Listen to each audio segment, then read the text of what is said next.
Hommikused rahajutud on saade, kus räägime avatult rahaga seotud teemadest. Mina ja Katariina Tint räägin erinevate külalistega sellest, kuidas sissetulekut suurendada, teadlikult kulutada ning targalt ja jätkusuutlikult vara kasvatada. Mõnede külalistega on meil ka kinnine osa, mis avalikku saatesse ei jõua ja kus osalejad saavad külalistele ka küsimusi esitada. Saates laivis osalemiseks registreeri ennast moneysmarterme.eu/hommikused rahajutud. No nii, tere hommikust kõigile Hommikused rahajutud saatel, kus me kohtume erinevate inimestega, kes minu mõttes on rahaliselt edukad ja räägime nendest rahaasjadest, investeerimisest ja üldiselt, kuidas siis rahaliselt sulgudes edukas olla. Ja tänane külaline mul on jällegi suur au, et Kristjan Liivamägi on liitunud meiega. Kristjan on tegelikult väga hinnatud õppejõud, kes ma ei tea, mitu ainet sa annad ülikoolis, aga tal 10 erinevat ainet minoris, TalTechis, et kui mina minoris annan vene keeles seda isiklikke rahandust, siis Kristjan on see inimene, kes annab ülikoolides isiklikke rahanduse ained eesti keeles. Ja lisaks on Kristjan investor, kes on tegelikult väga märkimisväärne on see, et Kristjan väga avalikult räägib, kuidas ta läheb, kuidas ta on oma portfelliga, mis suurusteni jõudnud, kuhu ta investeerib, jagab analüüse ja nüüd te hakkasite ka blogi pidama, on ju?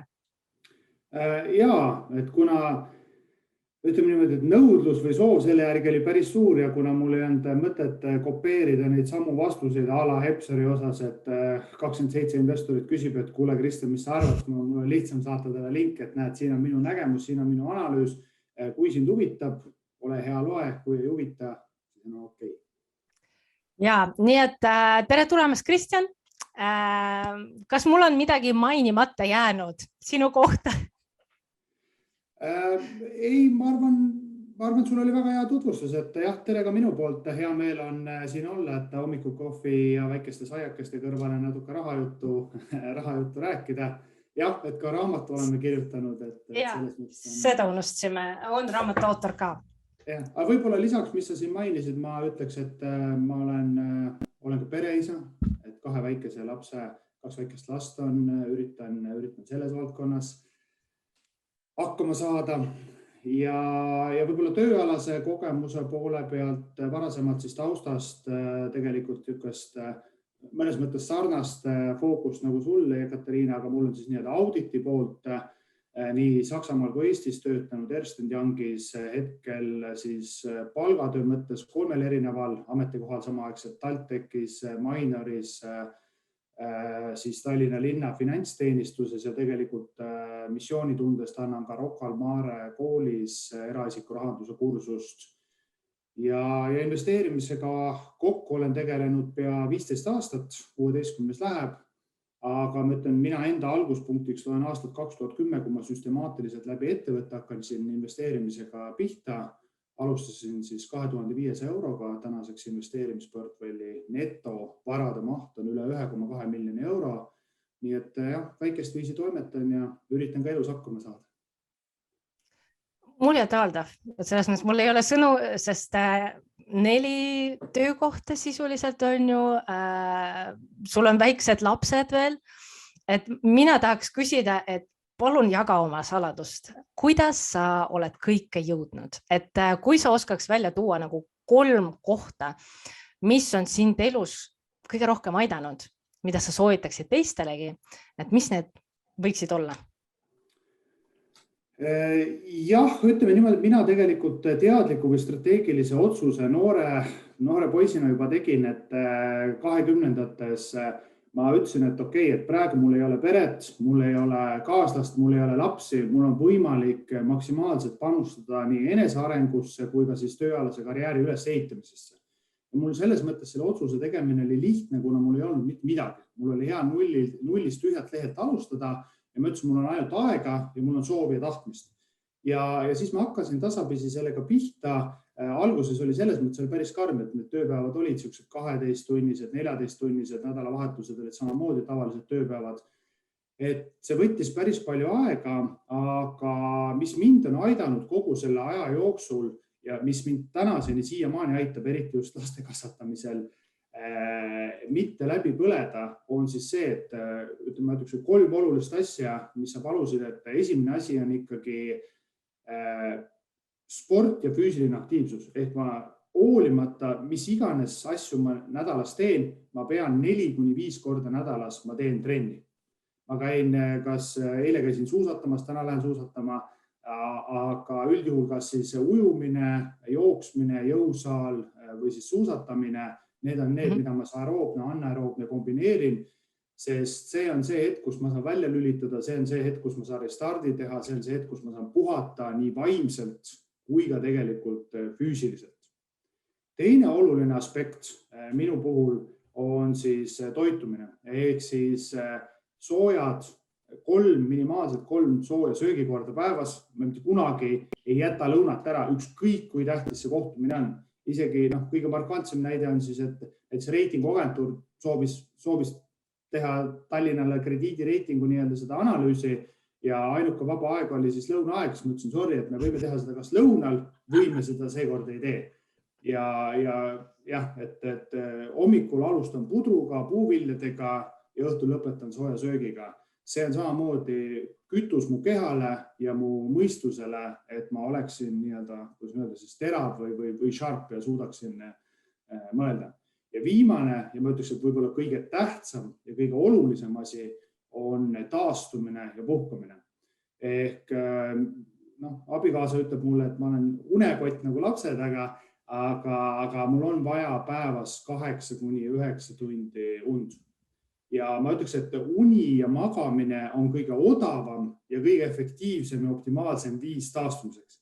Võite käia seal spaades nii palju, kui tahate, võite massaažides käia nii palju, kui tahate, aga ainuke efektiivne, mis siis nii keha kui ka vaimu, kus keha ja vaim puhkavad, on tegelikult uni.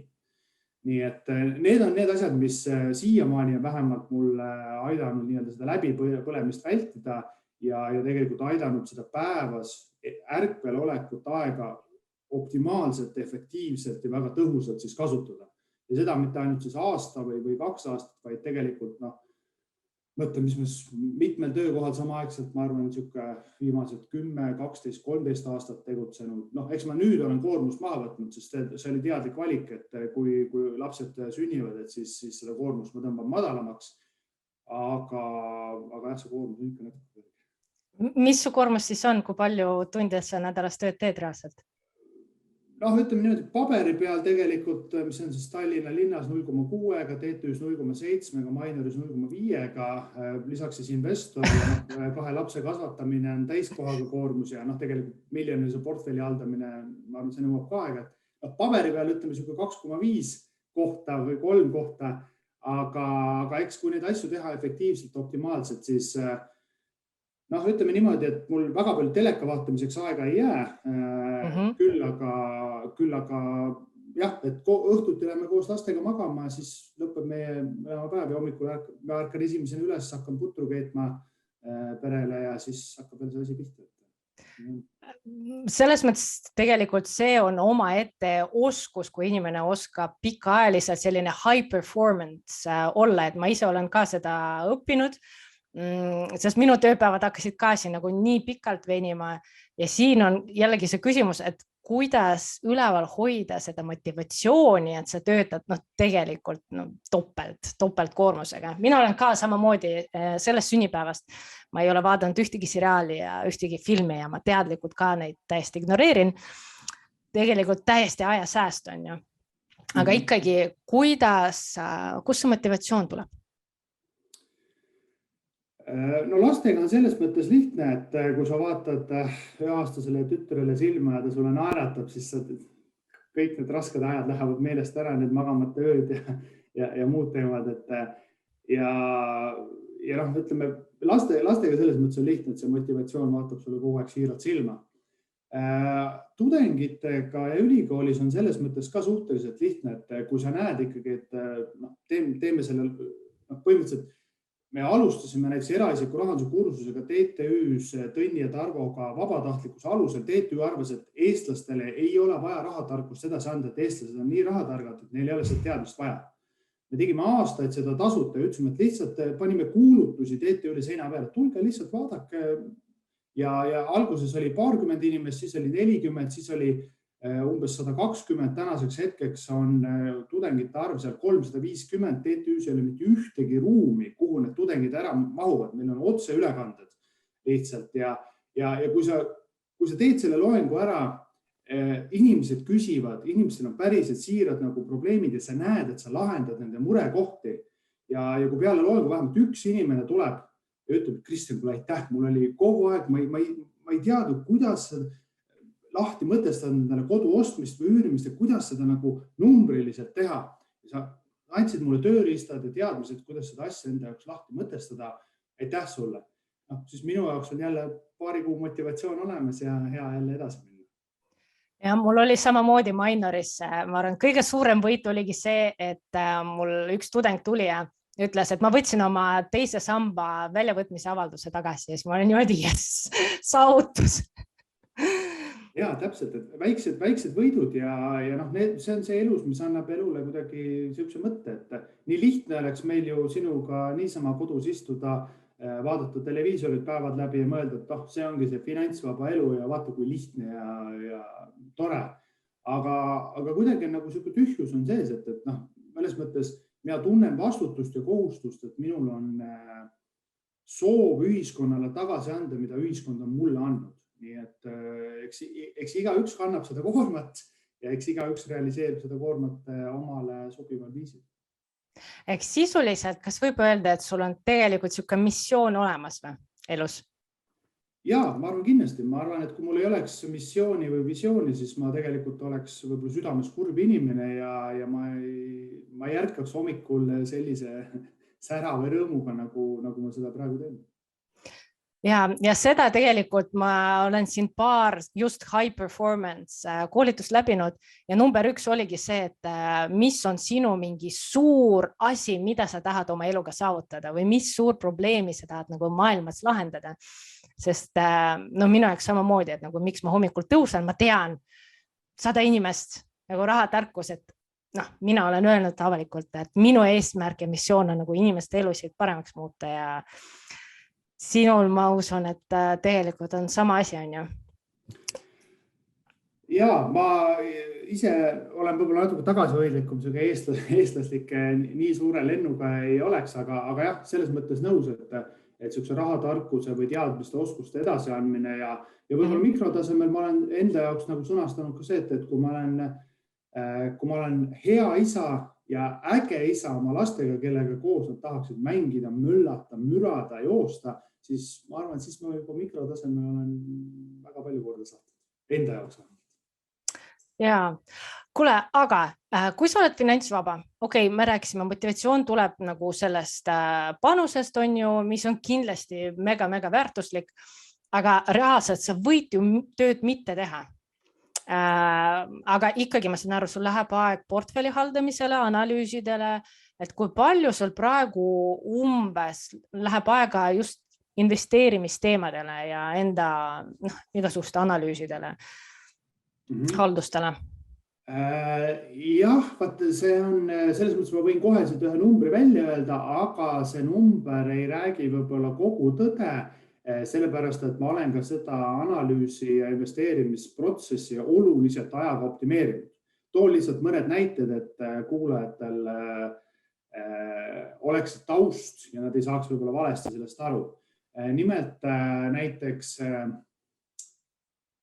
ettevõtete õiglaste väärtuste hindamine, diskonteeritud rahavoogude meetodi, mis on väga keeruline, kompleksne ja aeganõudev töö. Ma ütleks, et ühe ettevõtte peale kulub olenevad siis taustast 25 kuni 50 tundi. Siis seda ma olen optimeerinud selliselt, et mul on TalTechis on magistrikursus investeeringute analüüs, kus sisuliselt on väga tugeva taustaga. Viimane kord oli pea 100 inimest, kes töötavad pankades portfelli halduritena, analüütikutena, statistikutena ja nii edasi. Ma jaotan need gruppideks, 4-liikmelisteks gruppideks ja palun aine raames annan neile tööriistad, kogemused, ettevõtete analüüsi sellisel tasemel teha. Ja viimane tund, iga grupp kannab ette oma ettevõtte õiglase väärtuse analüüsi, mis tähendab, et ma saan 25 pea 30-40 lehelist väga heal tasemel, väga hea kvaliteediga analüüsi. Minul võtab selle kuulamiseks või hindamiseks umbes 3 tundi, aga sisuliselt kollektiivselt me seda teeme ära pea tuhandetes tundides tööd. Et see on minu jaoks nagu life hack, kuidas saada võimalikult väikse ajaga võimalikult suur kvaliteet ja need analüüsid on koostatud selliselt, et seal algmaterjalid on kõigile kättesaadavad, mis tähendab, et kui ma sisendandmeid muudan või olen ise konservatiivsem, siis ma saan enda jaoks ka selle enda hinnangul õiglase tulemuse. Et see on üks näide, et päeva lõpuks ma võiks öelda, et jah, mul on 3-tunnine loeng, aga selle 3-tunnise loengu eest tegelikult mina väärtust saan tuhandete tundide eest. Ja teine teema on see, et alati või mis mind on päris palju edasi aidanud, eriti maailmas, mis muutub väga kiirelt, on see, et meil on mõned investorgrupid või chatid, kus siis igal ühel on oma spetsialiteet, kes on tugev seal võlakirjades, kes on kinnisvaras, nüüd on ka krüptoeksperte sinna juurde tulnud. Ja põhimõtteliselt, kui ma näiteks õhtul pool tundi või tund aega loen siis neid teemasid järgi, siis ma saan teiste analüüsid, millesse nad on panustanud, võib-olla seal 5 tundi, 7 tundi, 8 tundi, saan kondentseeritud kohe selle materjali kätte ära. Taaskord aitab väga palju aega kokku hoida. Mina omalt pean ka muidugi panustama, aga ma ütleks niimoodi, et iga tund, mis ma panustan sinna, see tuleb sisuliselt 11-kordse võimendusega tagasi. Et see on sellised nagu life hackid. Aga kui sa küsid konkreetselt numbrit, et kui palju ma igapäevaselt, ütleme siis iga nädal tegelen oma investeerimisportfelliga, eks ta natukene sõltub, aga ütleme sellise info väljas analüüsid tegemine, ta on ikkagi suurusjärgus 10-14 tundi. Ma arvan, et üks pikk tööpäev läheb ära sinna. Aga ütle seoses ettevõtete hindamisega, ilma saab ju ka, on ju? Muidu kõik arvavad, et oi, peabki keerulisemaid mudeleid ehitama ja siis on väga mitmeid inimesi, kes kellel ei ole veel sõpru ja ei ole ülikoolist kuskil materjale saada, et mis soovitust sa annaks neile? Saab ikka ja ma ütleks, et 80% on see lähenemine palju mõistlikum, mitte hakata üldse ise sellega tegelema. Et see on natuke fanatide teema. Aga kõige lihtsam soovitus on ja mis puht matemaatilist, statistiliselt, ajalooliselt on kõige paremini toimunud, on see, et kui teil ei ole aega teha ettevõtte analüüsi, kui teil ei ole seda huvi, kui teil ei ole seda kirge, siis kõige mõistlikuma riskitulu suhtega saate sarnase tootluse või veel parema tootluse, kui te investeerite laiapõhjalistesse indeksfondidesse. Ja võib-olla siin ma hea meelega tegelikult võingi motivatsiooniks öelda, et see, et ma teen nii palju seda ekstra panust või tööd, et ma ükskord huvi pärast arvutasin välja, kui suur on selle ülemäärase tootluse rahalises mõõtmes tunni hind. Ehk et ma teen väga palju tööd, väga palju analüüsid, kas see rahaliselt ka ära tasub. Ehk siis ma paningi enda portfelli tootluse ja SP500 indeksi jooksma ja vaatasin, et kui suur on see ülemäärane tootlus, mis siis tänu sellele panusele on tulnud. Ja päeva lõpuks ma panin sinna alla kõik, kaasa arvatud doktoritöö kirjutamise, magistritöö kirjutamise, kõik, mis on seotud finantsidega. Ja vastus oli see, et see ülemäärase tootluse tunni hind on minu puhul madalam kui koristaja tunni hind. Nii et puht matemaatilist tehniliselt finantsperspektiivist mul ei oleks tegelikult mõistlik nii palju aega sinna panustada. Aga siin on jällegi see, et kui sulle meeldib, on ju? Jah, täpselt, et sõbrad ütlevad hästi, et hobid maksavadki palju. Ma saan öelda, et minu hobid maksavad mulle natuke peale, et ma ei maksa hobidele väga palju peale. Aga sa ütlesid ka, et akadeemiliselt, kui palju tegelikult see akadeemiline taust? No ma saan aru, et olles õppejõud, sa saad ajasäästu tänu sellele, et te teete kõik koos neid analüüse, aga kui palju see doktoritöö tegemine näiteks, kui palju ta on aidanud sul paremat tootlust saavutada või mingit riske vältida või mis see kasu ja kas on mingi konkreetselt mõõdetav kasu ja eelis on olnud? Jaa, no võib-olla nende doktoritöö teadusartiklite ja doktoritöö kirjutamisel see suurim kasu on ikkagi olnud see, et muidu ma vaatan nii-öelda mikrovaatest kogu seda asja, siis nüüd tegelikult doktoritöö raames, kus me analüüsisime kõikide Tallinna investorite portfelle 9-aastase perioodi jooksul 53 miljonit erinevat andmerida, seda andis ikkagi päris hästi selle pildi ette, et millised on need käitumismustrid, mallid, mida investorid teevad, milliseid vigu nad teevad ja milliseid vigu nad kordavad. Kas on mingisugused kombinatsioonid mingitest teguritest, olgu need soolised tegurid, hariduslikud tegurid, mis aitavad teatud vigadest kiiremini õppida. Ja see minu jaoks ikkagi nagu selles mõttes avardas selle pildi, et ma nägin, kuidas need käitumismustrid on, see turutunnetus, kas või see, mis praegu seal nii-öelda Tallinna hipodroomi toimub, et see on lihtsalt üks osa, üks periood teatud turutsüklist, kus investorite emotsioonid väga tugevalt nii-öelda võimenduvad. Aga see on mööduv nähtus. Ja vaat selliste asjade nagu lahti mõtestamine enda jaoks, sest inimesed tahavad leida seosed, tahavad aru saada, miks Enefit Green tõusis 30% või 40%, miks ta nüüd on langenud 10%, mis on see taust taga. Nende asjade või nende käitumismustrite lahti mõtestamiseks see üldine suur pilt on väga hea, sest mina neid teadusartikleid kirjutades, doktoritööd kirjutades enda portfelli samamoodi paralleelselt analüüsisin ja ma ikkagi väga palju käitumuslikke rahanduse vigu, mis ma olin teinud portfellides ja millest mul nüüd hakkasin esmakordselt alles päriselt õppima. Ennem oli lihtsalt neid teinud ja öelnud, et turg oligi selline või see oligi halb asi või see oli halb ettevõte, ei olnud. Kõik peitus siin. Ja siis ma lõpuks alles mõtestasin enda jaoks lahti selle, mis ma olin valesti teinud, kuidas ma on võimalik siit paremini edasi minna. Oskad sa mingid konkreetseid näite tuua, sest meil oli just üks küsimus, et mis on olnud kõige kasulikum avastus tema investeeringute teekonnal, mis on aidanud investeerimistulu kasvatada ja kahjusid minimeerida? Jah, sellele küsimus on võib-olla vastaks teine, kui sa küsid, mis see kõige suurem avastus nagu sellest doktoritööst või nendest on kaks kõige enam levinud viga, mida mina olen ka teinud käitumusliku rahanduse poole pealt. Esimene on siis kutsutakse nii-öelda dispositsiooni efektiks, aga maakeeli lihtsalt selgitades tähendab siis seda, et investorid müüvad oma võitvad positsioonid väga kiiresti ja realiseerivad kasumid ära, aga kahjumitel lasevad joosta lootuses, et äkki kunagi taastub aktsia hind minu soetusmaksumuse juurde ja siis ma lähen nulliga välja. Aga reaalsuses on see, et ettevõttel on kehvad finantstulemused ja selle tulemusena tegelikult aktsia hind jääbki langema ja seda taastumist ei tule, kas siis ei tule kunagi või väga harvadel juhtudel tuleb. Aga investoril on endal sisemiselt niisugune ootus ja lootus, mis tuleb nii-öelda niisugust käitumusliku rahanduse kõrvale kaldest ja see pole mitte midagi pistmist tegelike ettevõtte finantstulemustega. Mina olen korduvalt seda viga teinud investori alustamiskarjääris, et võidud väga kiiresti realiseerin ehk müün tugevad ettevõtted maha ja nõrkadel ettevõtete portfellis lasen joosta nende kahjumit.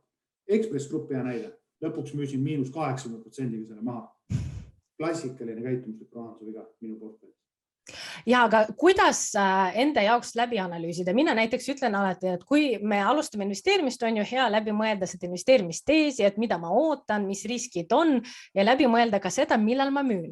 No see, millal ma müün, on tegelikult nagu kõige keerulisem osa, et sisuliselt, kas oskad välja tuua või näited anda, et kuidas mitte lasta siis kahjumlikel investeeringutel portfellil olla, aga millal on mõistlik müüa ja mitte oodata.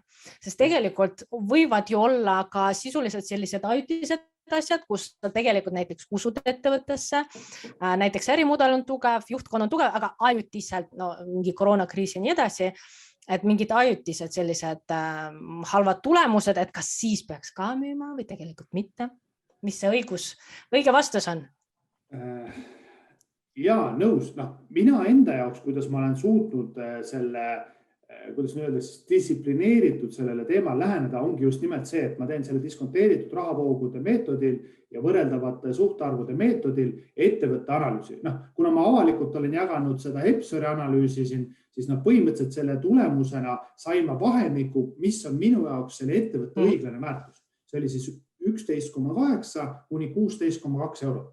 Nii kaua, kuni uut olulist finantsinformatsiooni peale ei ole tulnud, siis kui aktsia hind tõuseb üle 16,2 euro, siis ma müün.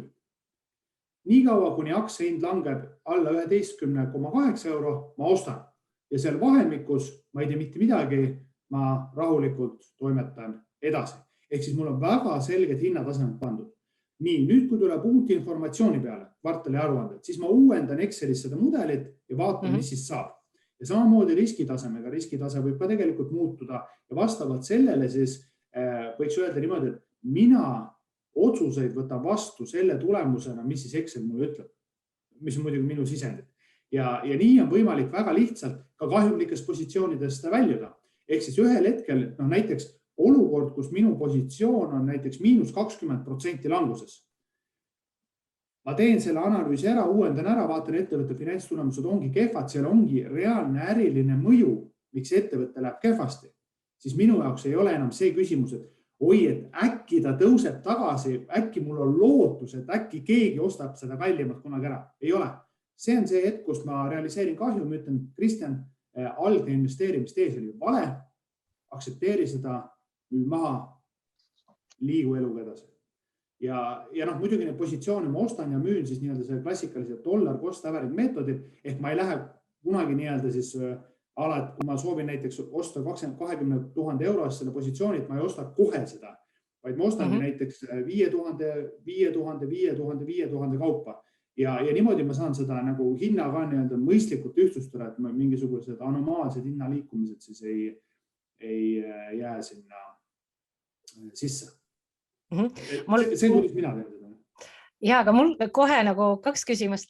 Number 1, et inimesel, kellel ei ole Excelit ja kes ei arvuta hinda, mida sa soovitaksid nagu temal teha või kuidas, konkreetne küsimus, mis mulle esitati.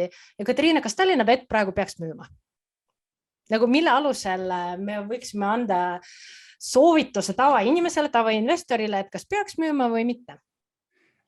Ütleme niimoodi, et ma taaskord tulen selle juurde tagasi, et ütlen, et kui inimesel, see ongi igaüks vaatab ausalt peeglis, küsib, et näiteks ma ostsin Enefit Green IPO-st, mis on minu investeerimistees? Ja kui tal vastu on see, et mul tegelikult ei ole investeerimistees, ma lugesin, et investor Toomas märkis seda. See on viimane hetk, kus peaks minema häirekell tööle ja ütlema, võib-olla see üksik aktsiate valik, kuigi see on väga põnev ja mul, ma ei tea, naabrimees saunas räägib seda või sõbranna kohvikus räägib mulle, et kui äge on seda Enefit Greeni märkida, et tema saab peaaegu juba varsti saab rikkaks sellega, siis see on see koht, kus tuleb rahulikult sisse hingata, välja hingata ja öelda, et kui mul ei ole investeerimisteesi, siis tegelikult mõistlikum oleks mul investeerida laiapõhjalistesse indeksaktsiatesse. Kui investeerimistees on olemas, mina sain näiteks reedel sain sama küsimuse. Üks tudeng küsis, et Enefit Green on langenud 10%, et mis ma teen, turgudel on meeletu langus. Panin teile korra natuke suurema pildi ette, ütlesin, et Enefit Green oli tõusnud vahepeal pea 50%, nüüd on 10% langenud ja küsisin väga lihtsalt küsimus. Kas ettevõtte äritegevuses on midagi fundamentaalselt muutunud? Ta mõtles, et ma ei tea, ma ei ole aruandnud. Nii, teeme selle asja veel lihtsamaks. Kas õues tuul puhub enam-vähem sarnaselt, nii nagu ta on puhunud varasemalt? Vaatasime õue, tehti lipud lehvisid, tuul puhub. Kas elektri hind on seal midagi muutunud, elektri hind langenud või tõusnud? Tõusnud on päris palju, 3 korda rohkem, 3 korda kõrgem kui eelmine aasta samal perioodil. Nii.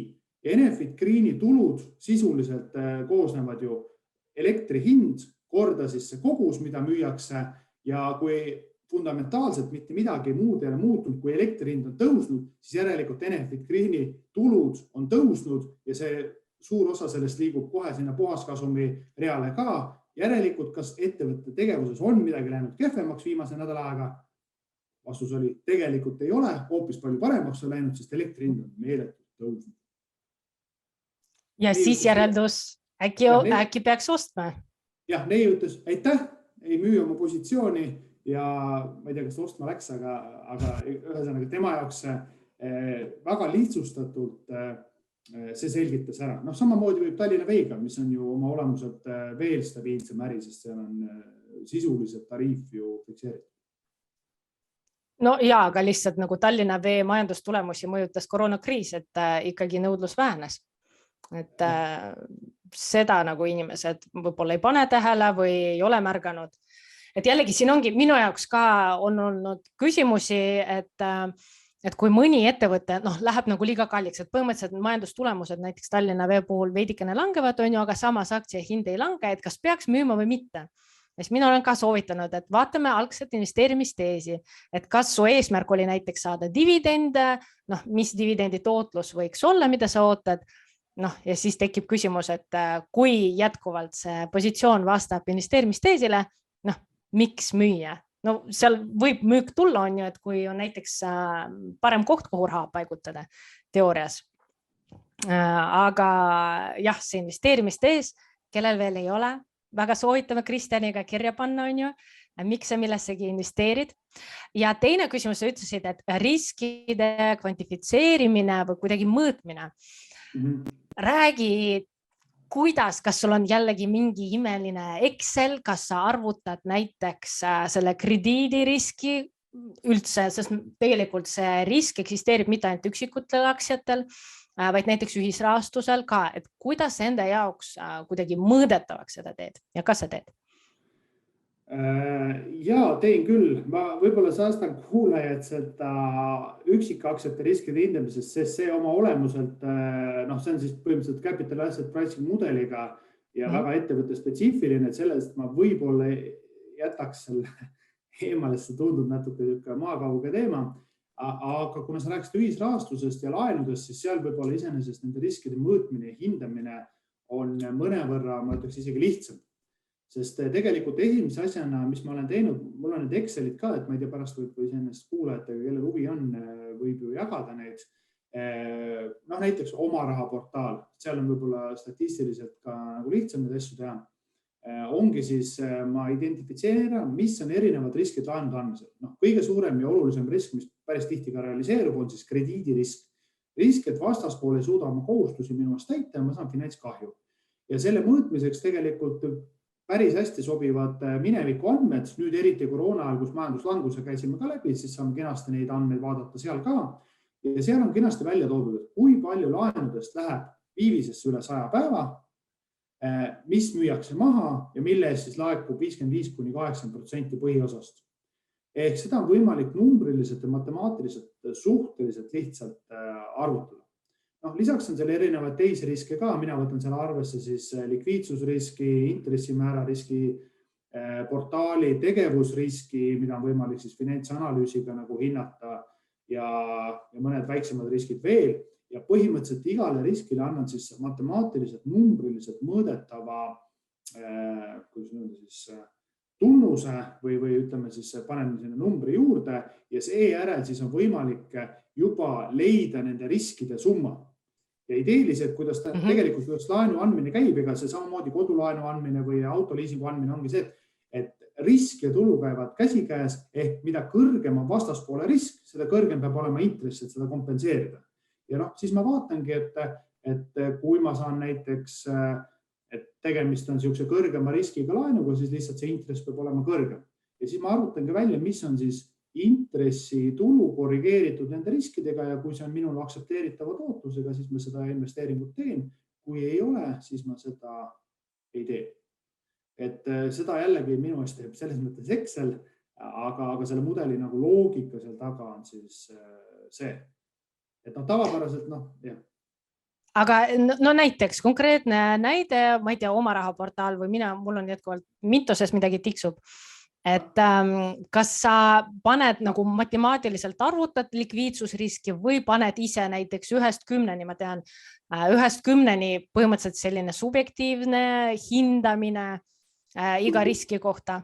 Ja, kui tohib, siis ma näitan. Ehk nagu öeldakse, et ma just otsin selle faili üles, et ma vaatan, kas ma siis ma ei tea, kas te näete, siin on tehtud sisuliselt Bondora oma raha ja Mintose kohta see lihtsustatud see analüüs ära. Ehk siin ongi võetud portaali keskmine, näiteks kui ma oma rahast rääkisin, portaali keskmine intress, millega on võimalik siis laen välja anda. Siin on siis see nii-öelda aasta baasil olevalt välja toodud siis, kui palju läheb laene reaalselt müüki, milline on see tänase hetke taastumise määr, mis siis portaal maksab, see on nii-öelda siis tuleneb sellest tagatisfondist ja siis ta arvutabki mul välja aastase krediidiriskiga korrigeeritud tootluse. Nii, ja nüüd on siis need teised riskid, milleks on siis portaali operatsioonirisk, vastavusrisk, tururisk ja need. Ütlen ausalt, portaali operatsiooniriski hindamisest me võiksime rääkida umbes 3,5 tundi. Meil seda aega pole, seega ma teen selle asja väga kiirelt ja ütlen, et portaali operatsiooniriski hindan ma nii nagu ettevõtteid. Ma võtan ettevõtte bilansi ja kasumaruande ette ja vaatan, milline on ettevõtte jätkusuutlikkus, kuidas ta opereerib, arvutan erinevad suhtarvud välja ja selle pealt siis hindangi, panengi selle numbri, et kas see portaali operatsioonirisk on see kõrgem või on see madalam ja oma raha puhul siis tulenevalt sellest suhtarvudest ja näitajatest oli 1,5%. Ja lõpuks ma saangi selle riskiga korrigeeritud tootluse, mis võtab arvesse siis kõiki neid riske ja keskmist intressitulu ja kui siis investorile see on atraktiivne, see mis iganes 13% siin praegu on, siis selles mõttes minu jaoks on otsus investeerida jah. Kui see ei ole atraktiivne, antud juhul näiteks Pandoras on see negatiivne, siis vastus on ei. Ja ma muidugi mängin selle läbi ka siis kriisi ajal ehk siis majanduslanguse numbritega, kus need numbrid võivad olla siis oluliselt erinevad. Okei, eks sisuliselt, jällegi sellist mudelit arvatavasti inimesed, ma kujutan ette, mitu tunde sa oled kulutanud selliste mudelite ja hindamiste peale, aga lihtsustatud tegelikult, mida tasub ühisrahastu portaali puhul siis vaadata number 1, see tootlus on ju, samas number 2, vaadata, kui palju läheb defaulti, on ju, et mis see tegelik tootlus on. Ja siis number 3, arvestada lisaks siis erinevad likviidsused, ma ei saa kohe raha välja näiteks, raha seal jääb seisma või portaal ei paku mulle, ma ei tea, Bondores oli ju see aruandluse või selline nagu probleem, et näiteks ka see risk, et portaalil hakkavad raskused, kui nad peavad hakkama vastama uutele Euroopa Liidu nõuetele aruandluse osas, et näiteks, et ta sellele ei vasta ja ma ei tea, kas portaal läheb kinni, et arvestada või vähemalt enda jaoks läbi kirjutada kõiki neid riske on ju ja siis vaadata sellele tootlusele otsa. Et tootlus miinus juba need hapuks läinud laenud kuidagi Eesti hinnates ja vaadata, kui palju selle riske on ja vähemalt selle pealt teha nagu teadlikumaid otsuseid. Lihtsustatult saab. Jah, ma räägin vahepeal, Hans küsis ka selle Mintose kohta selle tabeli osas, et igaks juhuks ma siis ütlen selgitusena ära, et siin tabel, ma panen selle korra veel ette, et kuna küsimus oli. Mintose puhul siis oluline on see, et Mintoses ei võta sa selle vastaspoole üksikisiku riski ehk selle Toomase, Mati või Kati riski. Mintoses sa võtad laenuandja krediidiriski ja laenuandja krediidiriski arvutamiseks mul on hoopis teised Excelid. Ehk siis küsimus oli, et kas see Mintose tootlus, see negatiiv, nii-öelda siis majanduslanguse ajal see 12,5, kas see kehtib? Ma ütlen, ei, selles mõttes ei kehti, et siin tulekski nüüd iga erinevat laenu kontorit eraldi analüüsida, olgu selleks siis Mogo, Creditstar ja nii edasi, aga see on mul siis omakorda veel teises Excelis, nii et jah, seda Mintost siin selles kontekstis hetkel nagu vaadata väga ei tasu, et Mintose analüüs siis laenu kontorite lõikes käib mujal. Aga Tänust, sisuliselt saab öelda, et spikerdada Kristjani numbritest alati saab, aga tasub enda analüüs ise läbi teha, on ju. Ja eriti ühisrahastusplatvormide osas, et küsimus number 1, nagu kellele ma reaalselt laenu annan, on ju. Kas seal on mingi buyback garantii või ei ole, et seda läbi mõtlema. aga aktsiate osas riskide hindamine? Noh, teeme siis niimoodi, et ma näitan seda tabelit, ma võin hakata selgitama, kui asi läheb liiga keeruliseks või sorry, siit ma enam edasi minna ei taha, siis see on see signaal, et tasub investeerida laiapõhjalistest indeksfondidesse, niikaua kuni seda stoppi ei tule, ma siis hea meelega üritan seda lihtsast talupojakeeles selgitada. Aga ma näitan siis võib-olla ühe näite ka, kuidas siis diskonteeritud rahavoogude meetodi puhul seda teha. No siin on näiteks Tallinna Sadama puhul just nimelt jätame siis need tulude pooled ja rahavoogude teema välja, just nimelt risk ja kuidas seda riski siis hinnatakse või arvutatakse, seda arvutataksegi nii-öelda siis kaalutud keskmise kapitali hinnaga. Ehk siis mis on selle raha hind, mida ettevõte siis laenab kas omanikelt või pankadelt.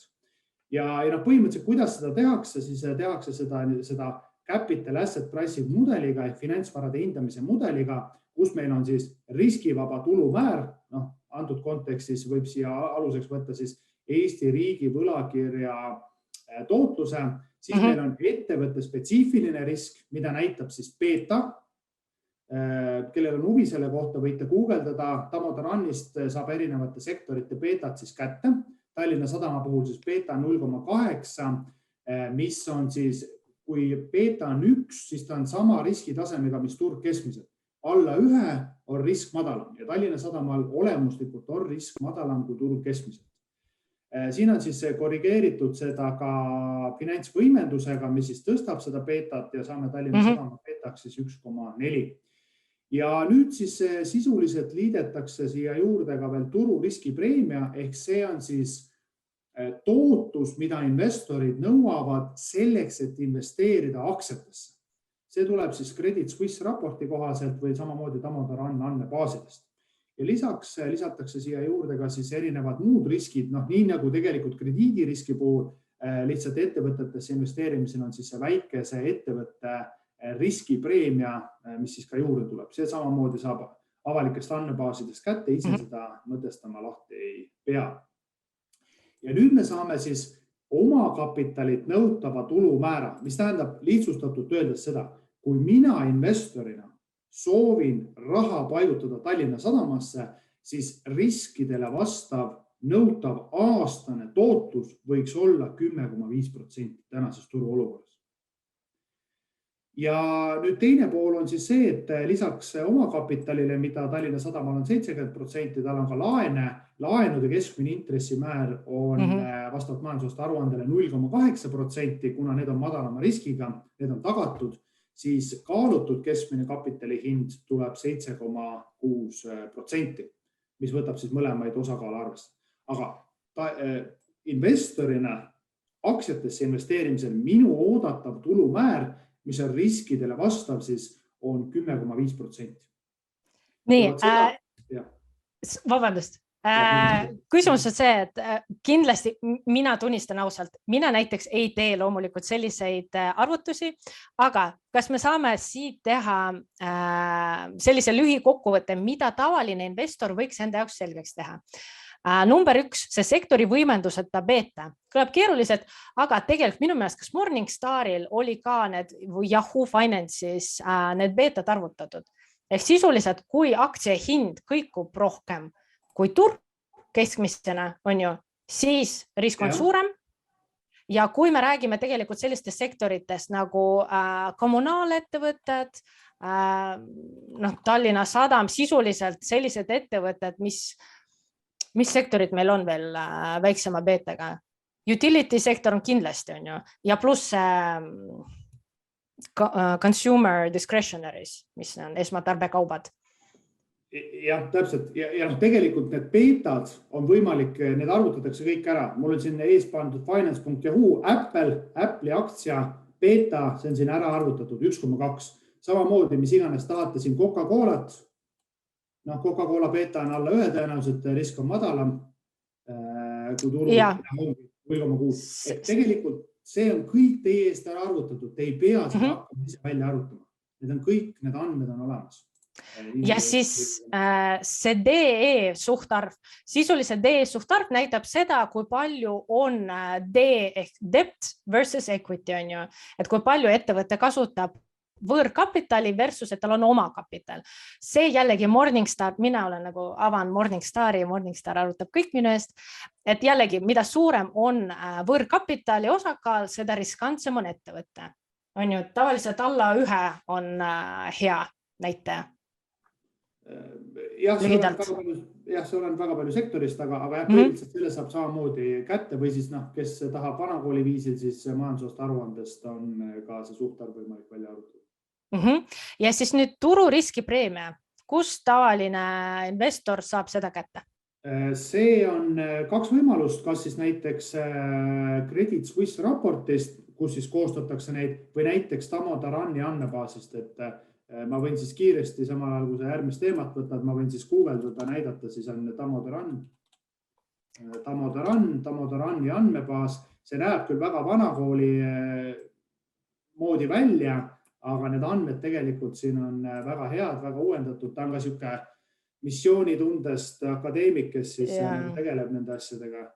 Ja siin on põhimõtteliselt ma vaatan, siis ongi see, et betad on siin kõik olemas, nii kredit, siin on siis risk premiums. Sa võid chati panna selle lingi, et siis inimesed saavad vaadata. Ja põhimõtteliselt siin ongi see riskipreemia. Nüüd panete siit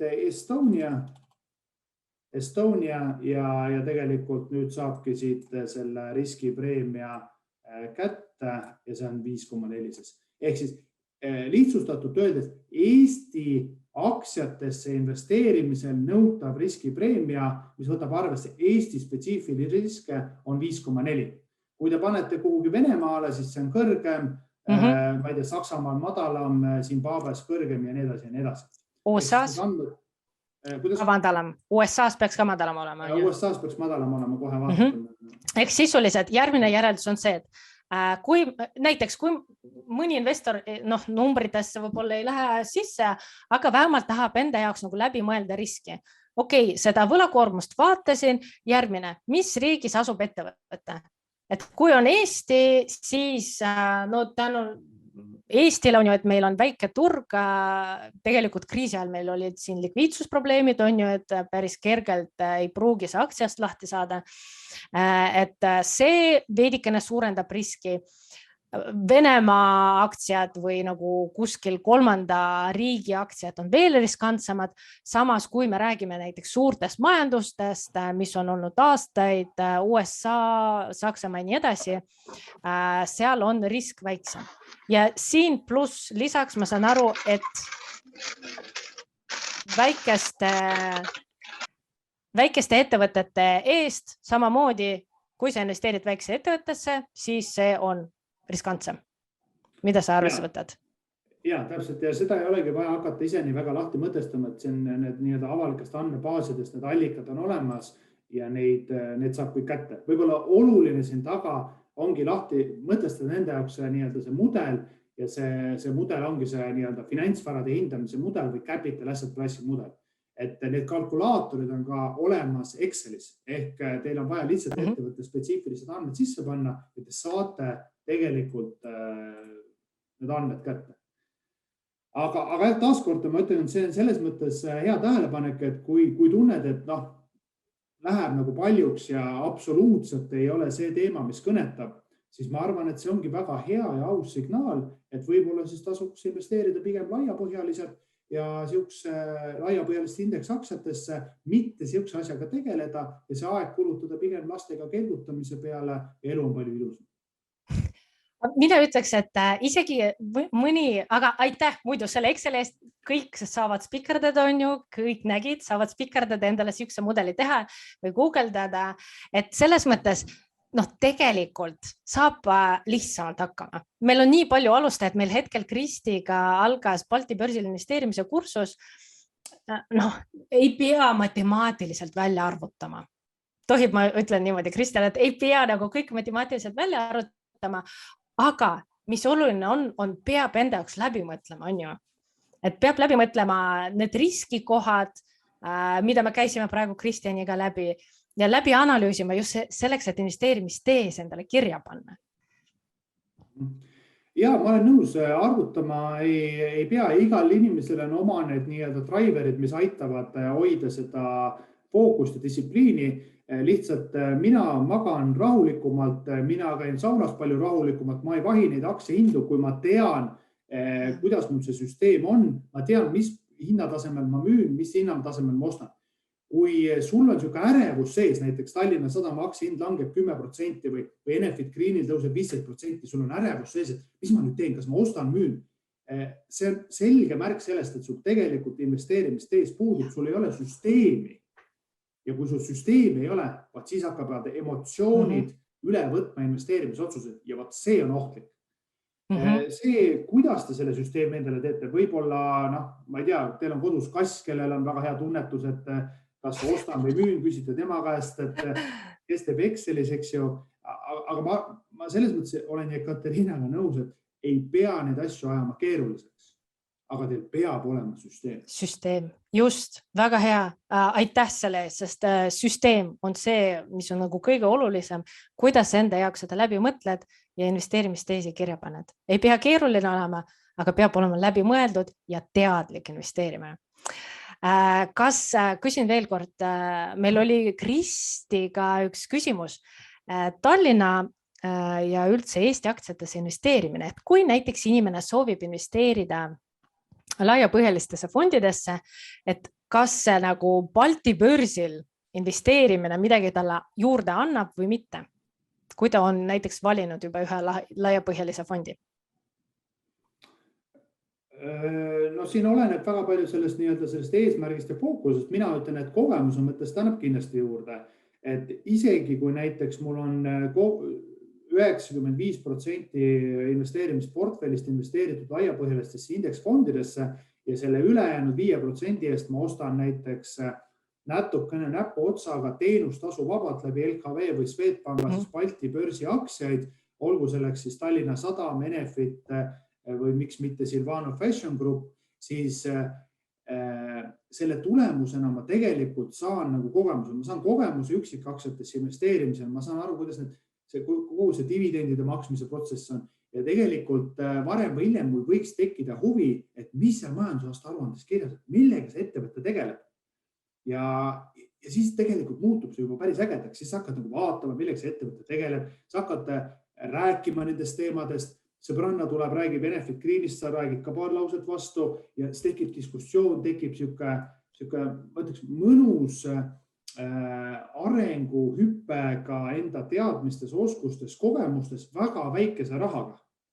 Ja sa saad neid ka investori emotsionaalset poolt tunnetada, käies seda protsessi läbi väga väikese rahaga. Et see on äge. Ja ma ütleks, et mis veel ägedam võib-olla on see, mis ma ise just hiljuti avastasin, mul oli suu lahti pärast seda, oli see, et neid kogemusi on võimalik jagada mitte ainult oma sõpradega, vaid ka perekonnaliikmetega. Näiteks 5-aastase pojaga tulime ujumistrennist tagasi. Ma ei tea, kuidagi oli siuke tunne, oli Enefit Greeni IPO just. Ja ma küsisin ta käest, et Karl, kas sa sooviksid saada ühe väikese osa ettevõttest, mis tegeleb nende päikesepaneelide ja tuulegeneraatoritega. Et päikesepaneelid, mis meil katusel on, ta on näinud, ta teab, mis asjad need on ja tuulegeneraatorid ta on Saaremaale sõites ka näinud. Ma küsisin, et kas sa tahaksid saada väikese osa. Ta küsis, et mis ma selle osaga teen? Ma ütlesin, et selle osa eest, nii nagu Monopoli mängus, sa saad nii-öelda seda mänguraha, siis nüüd päris elus sa saad päris raha, sa saad dividendi. Ta küsis, okei, aga palju ma siis saan seda? Ma ütlesin, no nii palju oleneb sellest, palju sa investeerid sinna siis. Ta küsis, okei, aga siis ma ütlesin, ma toon siis näite, kui sa paned 100 eurot sinna, siis suurusjärgus umbes 5 eurot sa saad suvel dividende. Ta küsis, mis need dividendid on? Ma ütlesin, dividendid on nii nagu Monopoli mängus, kui mina astun sinu kaardi peale, siis ma maksan sulle sellest raha. Nüüd üks kord aastas sa saad ka siis nii-öelda seda raha või renditulu, sest nii-öelda astutakse siis sellele nupu peale või kaardi peale, mis sul siis on see. Ta ütles, et 5 eurot on päris vähe, sellest ma ei saa isegi ühte Lego. Ta ütles, on, aga siis tuleb lihtsalt rohkem panna.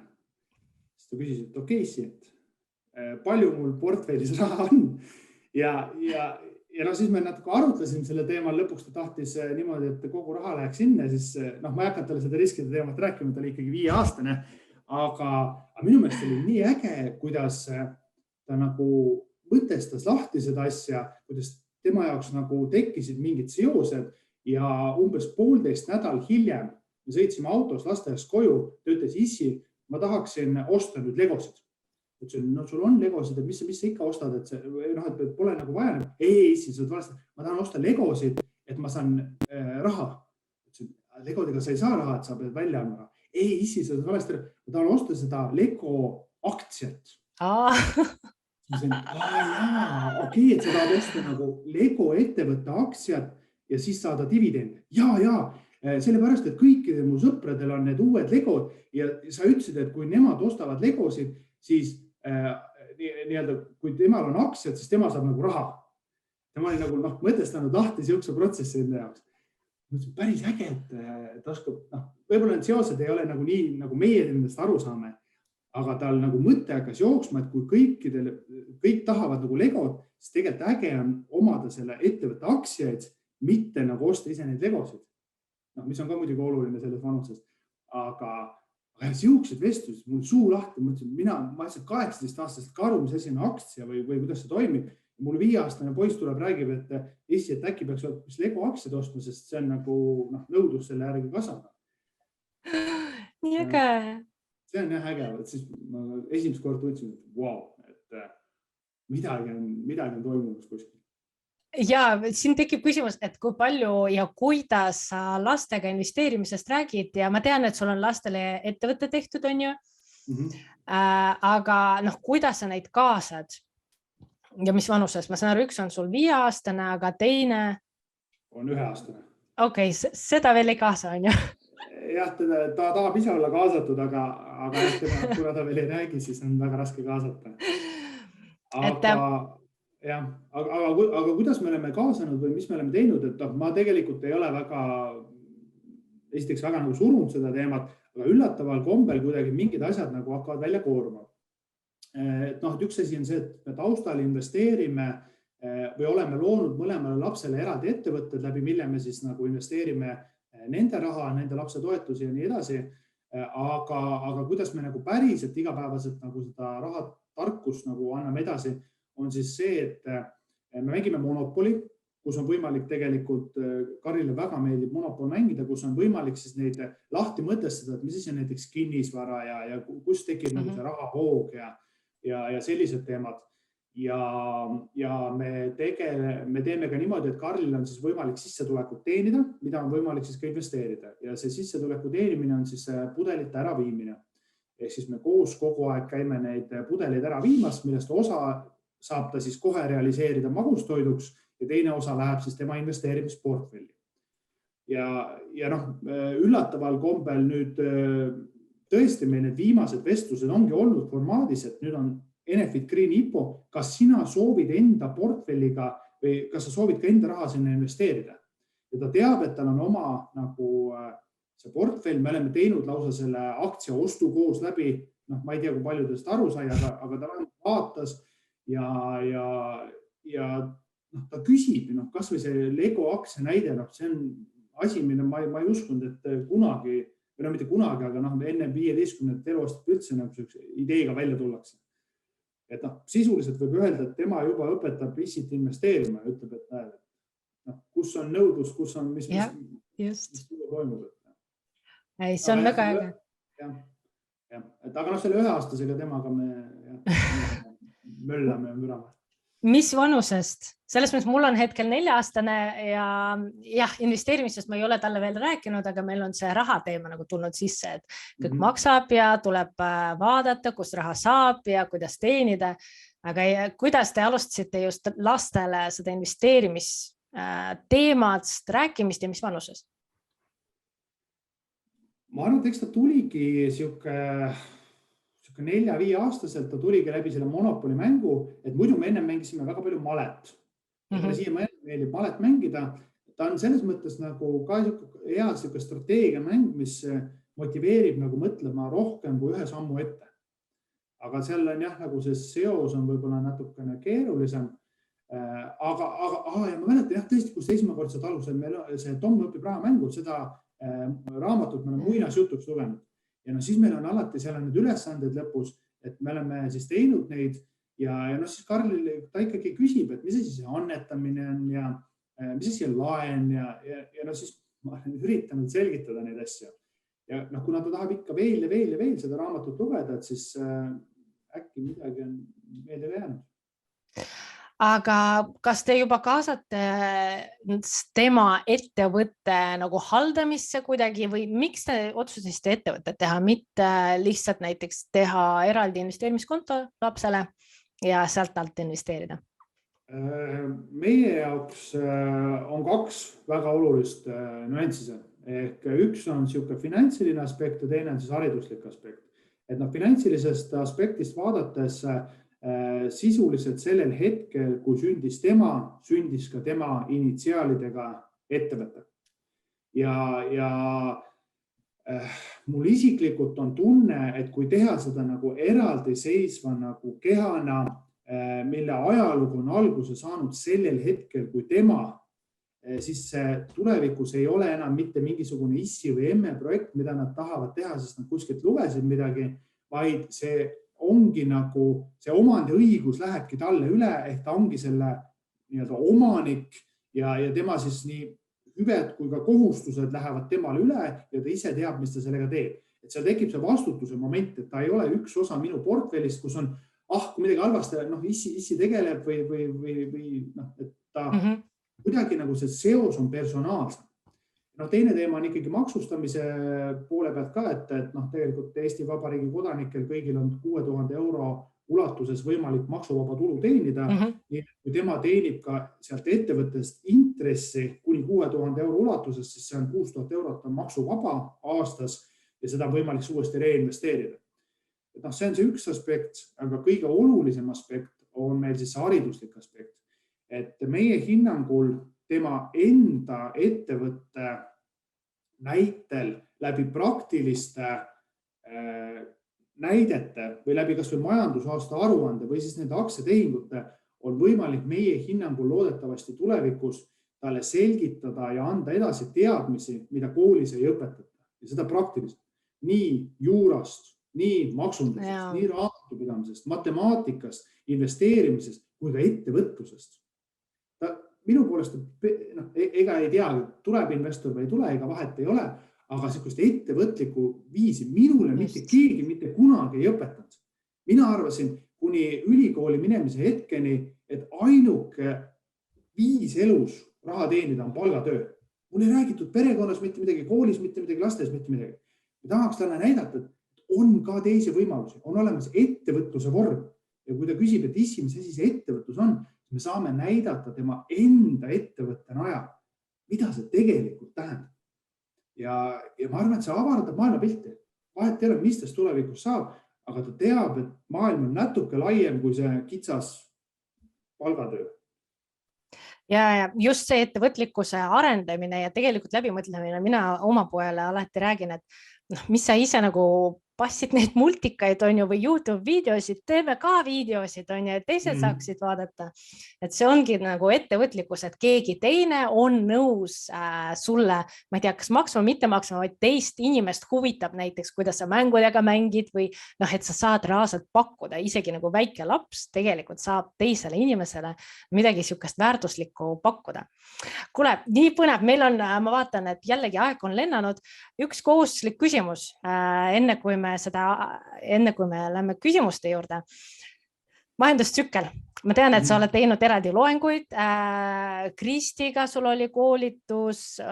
Ma mäletan, et see on nagu sinu täiesti nagu teema.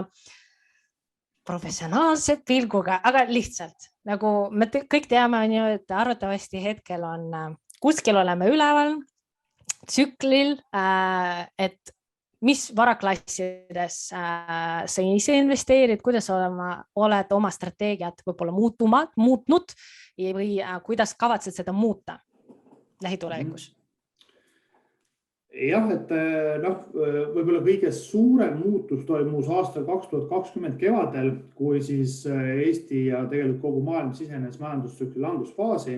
See oli see hetk, kus mina hakkasin tegelikult olulises ja suures osas just nimelt kokku ostma aktsiaid, mida mul eelnevat portfellis oli väga vähe.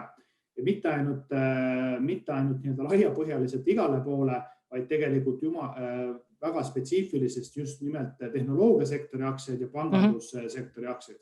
Sest erinevate analüüside ja kaasa arvatud mu enda analüüsi tulemusena need on need sektorid, mis majandustsükli taastumisfaasis ja kasvufaasis kõige atraktiivsema riskitulu suhtega peaksid andma kõige kõrgemat nominaalset tootlust. Täna 1,5 aastat hiljem tagasi vaadates võib öelda, et läks nii nagu ajaloos ikka on läinud, et põhimõtteliselt nii oligi. Tänasel hetkel mul investeerimisportfellist on umbes 50% aktsiates, 20% kinnisvaras ja 30% on siis laenud ja võlakirjad. Ehk siis laenud ja võlakirjade osa ma olen oluliselt viimase 2 aasta jooksul vähendanud ja suunanud selle aktsiaturgudele.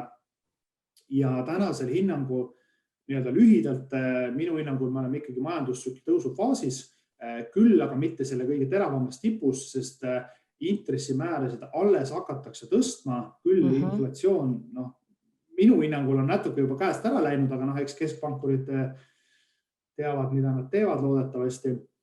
Aga jah, me oleme klassikalises majandustsükli tõusufaasis, kus inflatsioon on kiire, kus tegelikult tarbijate optimism on väga suur, kus erinevate varaklasside hinnad tõusevad, välja arvatud siis investeerimisjärku võlakirjad, aga jah, toorained, kinnisvara, aktsiad, kõik on ikkagi korralikult rallinud.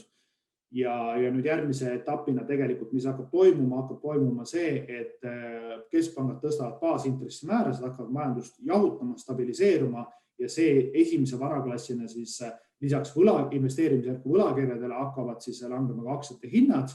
Ühel hetkel majandus jaeneb ja siis tulevad järgi juba toorained ja kinnisvara. Ja siis hakkab see kogu see asi uuesti. Ehk siin on jah iga jaoks nagu küsimus, et kas te hakkate ajastama seda majandustsüklit või panete paika endale nagu kindel strateegia, kui palju on teil aktsiaid, võlakirju, kinnisvara portfellis.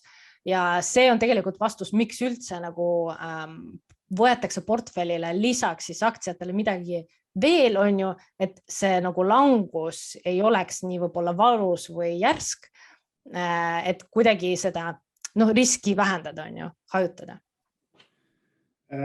Ja, et sa saad portfellis riski juhtida läbi erinevate varaklasside, läbi erinevate instrumentide ja ütleme tegelikult puhtalt ka sellepärast, et näiteks kinnisvara ajalooliselt on ka täitsa viisakat tootlust antud ja ta toimib portfellis natukene erinevalt kui aktsiad, ta on ikkagi teatava viiteajaga, et mõnes mõttes ütleme siis niimoodi klassikalise portfelliteooria, Markovitši portfelliteooria kontekstis, siis ta aitab seda portfelli riskitulu suhe nagu hoida nagu optimaalselt. Just. Veel küsimus, ei küsinud veel, mis sa arvad jätkusuutlikkusest investeerimisest?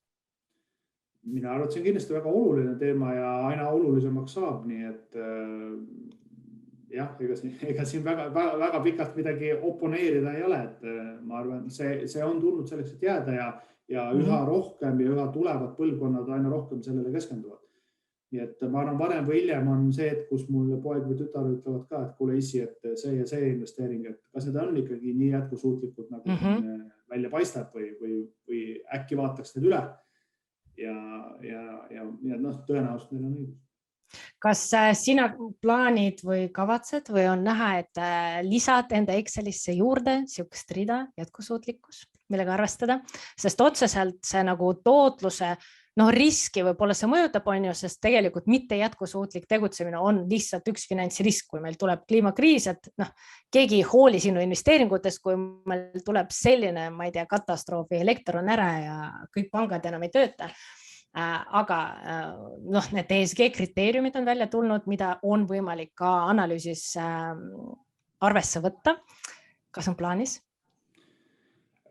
Jah, otseselt just Exceli rida hetkel ei ole, aga jah, ma võtan küll, et kuna ma ise otsapidi kogu aeg sellega selles mõttes kokku puutun, et meie käest Tallinna linna ütleme siis krediidireitingut uuendades küsitakse neid teemasid investorina, ma puutun sellega kogu aeg kokku, nii et see on tänasel hetkel minu jaoks pehme väärtus, mida ma arvestan siis analüüsimisel, aga tõenäoliselt ühe hetkel siis ta hakkab välja nägema ka niisugune nii-öelda kõva numbrilise väärtusena. Okei. Saates me ei anna investeerimissoovitusi ega kutsu sind väärtpaberit ostma ega müüma või muid investeerimistehinguid tegema. Küll aga kutsun ma sind üles õppima ja tegema vajalikke samme selleks, et enda rahalist heaolu parandada. Kogu saade teabe on informatiivne ning enne investeerimisotsuste langetamist palun tee omapoolne analüüs.